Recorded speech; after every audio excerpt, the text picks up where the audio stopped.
Okay, let's start the story. One day, a hungry dog stole a piece of meat from a butcher's shop.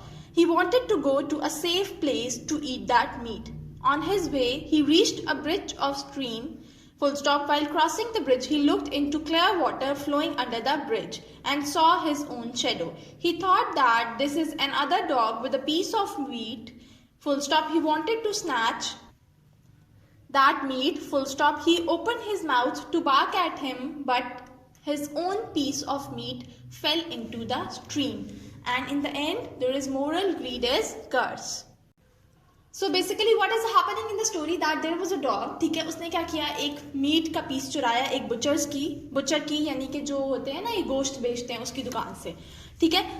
He wanted to go to a safe place to eat that meat. अब वो चाहता था कि वो एक safe place पे जाए जहाँ पे वो सुकून से बैठ के वो मीट का पीस खा सके. जब वो जा रहा था तो वो एक ब्रिज को क्रॉस कर रहा था, ठीक है. ब्रिज को क्रॉस कर रहा था तो ब्रिज के नीचे स्ट्रीम ऑफ वाटर थी यानी कि पानी था.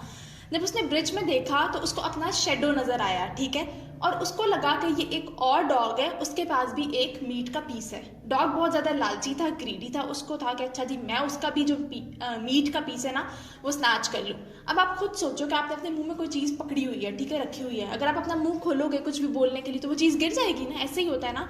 तो उसके पास अक्ल तो थी नहीं. उसने क्या किया कि जैसे ही उस पर बात करने के लिए, शाउट करने के लिए अपना माउथ ओपन किया तो जो उसका अपना मीट का पीस था ना वो भी जाके किस में गिर गया, स्ट्रीम में गिर गया. Okay, so at the end there is moral: greed is curse, यानी कि लालच बुरी बला है. That's all for today. Allah Hafiz.